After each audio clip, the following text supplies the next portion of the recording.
So we're going to consider, as I said today, the words, Jesus commands not to judge. And so we have these words from Luke's Gospel, do not judge, and you will not be judged. And he continues by saying, why do you look at the speck of sawdust in your brother's eye and pay no attention to the plank in your own eye? Read on its own, like this, it seems fairly straightforward. However, when we consider it in the light of the rest of the Gospel, it is not quite so easy as it might at first appear. So, for example, we find these words in Matthew chapter 7. Watch out for false prophets. They come to you in sheep's clothing, but inwardly they are ferocious wolves. By their fruit you will recognize them. And you can recognize in this passage there is a command here actually to make a judgment of a kind. So we need to come to understand what is the relationship between these passages and how do we practice them. Here's another one from John chapter 7. Stop judging by mere appearances, but instead judge correctly. You can see that the picture is far from simple. However, I think there is a way through this, and I'd like to show you that this morning. So we're going to consider this word judgment, or to judge, and what it is. But in order to do that properly, we have to consider two other words alongside it, and they are to save and to condemn. Now I'm going to take these backwards. To condemn, and I'm looking at the meaning of the Greek words here. To condemn means to pass sentence or to condemn. Now you can imagine this in a legal sense. A condemned man is one who faces the death penalty. And that we must bear in mind when we consider the word condemn and when we consider judgment.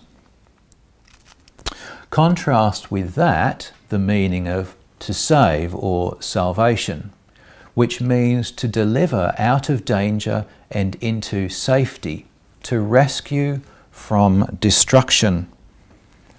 I find salvation and to save one of those words that we trot off our lips very quickly. We hear it said many times by many Christians, and we forget its significance. To rescue from destruction. We tend to forget the mortal danger that we find ourselves in this natural world. And the proper understanding of these two words helps us to remember that important definition. So to condemn is to pass sentence. To save is to deliver out of danger and into safety, to rescue from destruction. And to judge is to separate or distinguish or make a choice. And so judgment leads either to salvation or to condemnation. This was included in one of the lexicons that I consulted, and it talks about judgment, making a determination of right or wrong, that is, innocence or guilt, especially on an official or legal standard. We only judge accurately by intelligent comparison and contrast based on God's word, i.e., to approve or prefer what is correct and reject what is inferior or wrong. And that's all wrapped up in that definition of the word judgment. When you think about that Luke chapter 6 passage, the very simple, straightforward, stark, do not judge lest ye be judged, there's a link there to what I've referred to before as the lex talionis, the law of retaliation, that if you judge, you can expect the same judgment in return. So all of this is wrapped up in this idea of judgment, and we have to remember it together. let's chase this a little further. Let's think about this. By whom or by what are we condemned? What does the Bible say?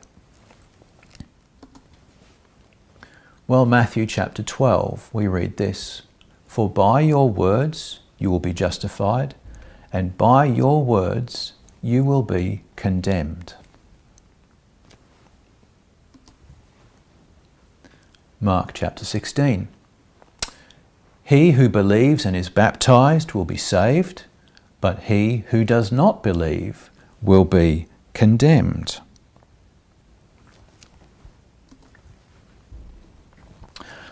And from John chapter 8, we read this a few weeks ago, and it's just before the reading that Linda brought to us this morning. Jesus says, "Woman, where are those accusers of yours? Has no one condemned you?" She said, "No one, Lord." And Jesus said to her, "Neither do I condemn you. Go and sin no more."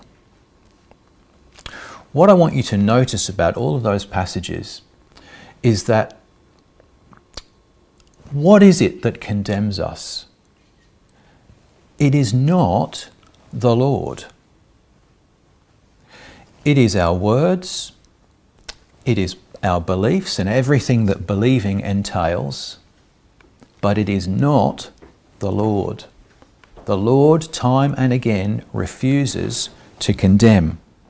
And that's a very significant point for us to remember.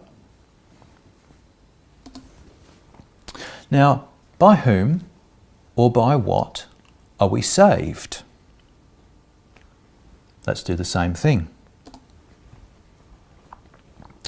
John chapter 3, verse 16 and then verse 17. For God so loved the world that he gave his only begotten Son, that whoever believes in him should not perish but have eternal life. For God did not send his Son into the world to condemn the world, but that the world through him might be saved. Do you see that same idea there? God does not condemn. God seeks always to save. And then what about the judgment? How does judgment take place? By whom or by what are we judged? These are the Lord's words. You judge according to the flesh. I judge no one. And yet if I do judge, my judgment is true. For I am not alone, but I am with the Father who sent me. Again, do you see here, the Lord does not judge. We are judged by our own words and our own actions, and not at all by the Lord. Having said that, the means of judgment is very important for us to bear in mind. This is John chapter 3 again. And this is the condemnation. Now, I just want to mention about this word, and I've highlighted it particularly. I am using the New King James version of the word. And in the New King James translation, it says condemnation. However, the word used here is not condemnation, it is judgment. And it's very important. I think it's an important thing for us to remember when we read this passage. We are not talking about condemnation here. We are talking about judgment, and it's a very significant difference. And this is the judgment, that the light has come into the world, and men loved darkness rather than light, because their deeds were evil. For everyone practicing evil hates the light, and does not come to the light, lest his deeds should be exposed. But he who does the truth comes to the light, that his deeds may be clearly seen, that they have been done in God. And that idea of the Lord being the light of the world, as you've heard, is so very important. If you think about what happens in a court of law, A great deal of time is spent bringing actions to light. It is about determining what actually took place, what actually happened in a given circumstance. And only once that has been done can a judgment correctly be made. And it is made not in the light of the judge's opinion, not in the light of the opinion of the jurors, but in the light of the law. The law is the thing that determines what is right and what is wrong. And when a situation is brought before the law and understood, so we understand exactly what took place, then judgment can be made. One of the problems we face in the modern world is much of our opinion and much of our judgment is based on trial by media. And unfortunately, trial by media holds no such standard.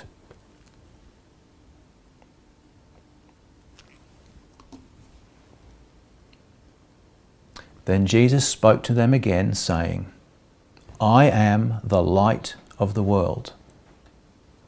He who follows me shall not walk in darkness, but have the light of life. It is coming to the light. That is what judgment is.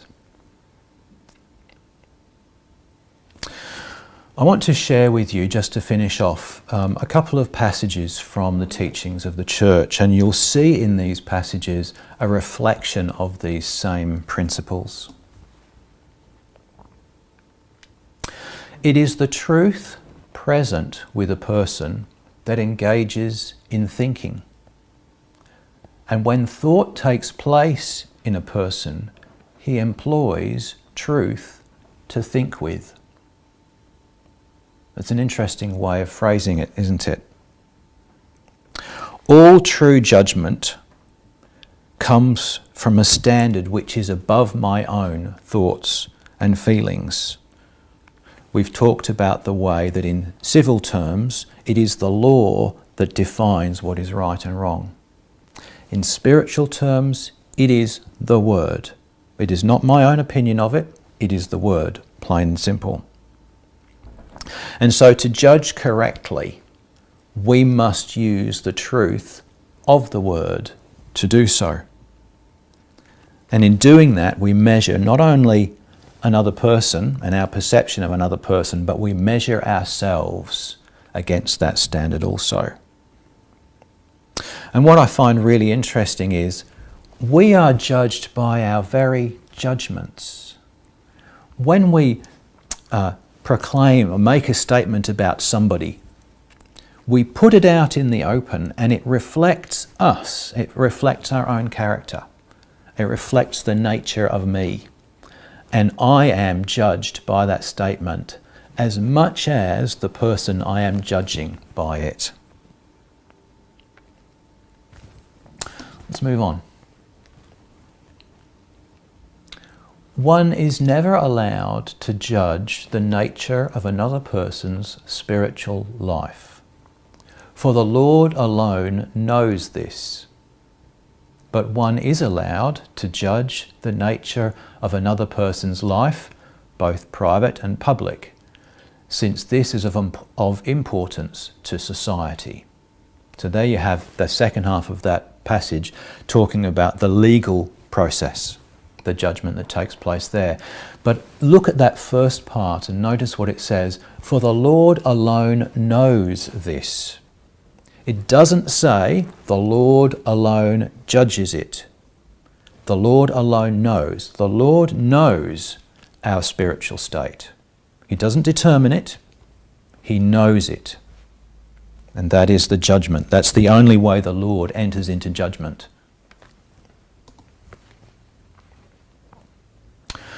The Lord never judges anyone except from good, for the Lord is mercy itself and good itself, which cannot possibly condemn anyone.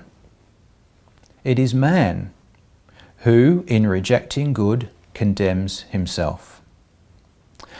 As a person has fled habitually from good during his lifetime, so in the next life he flees from it, and therefore from heaven and the Lord.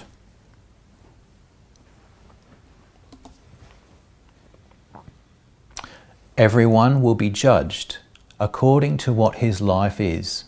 Thus, everyone brings his judgment with him because he brings his life with him. Very similar passage, but just very slightly different. Everyone is judged according to his deeds, not that these are mentioned in detail, as in a court of law, but because he returns to them and acts as before.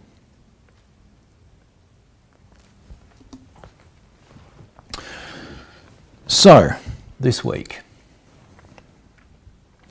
I'd like you to remember the purpose of judgment.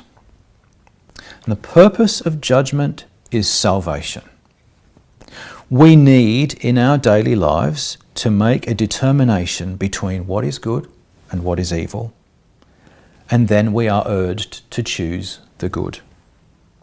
And that is a very necessary judgment. We must make that. And on occasion, we must make a judgment as we see it within the life of another person with whom we interact. But the purpose is salvation, always. Never should it be condemnation.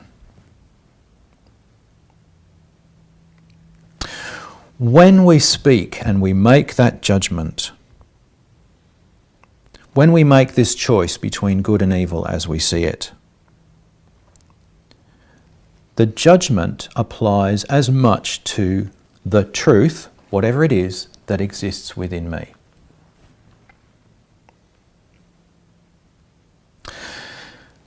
It also occurs to me that often when we make a judgment about a person, we become very angry. It's very easy to get self-righteous. It's very easy to stand on our pedestal, get on our high horse, and get really riled up about these judgments that we make. I want you to notice yourself doing that because it's unnecessary in actual fact.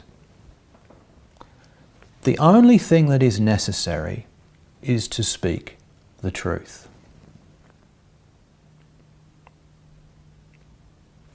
So, as you go about your week, examine your judgments. Ask yourself, are they necessary? And are they true? How does my judgment measure up to the standard in which we find in the word of the Lord?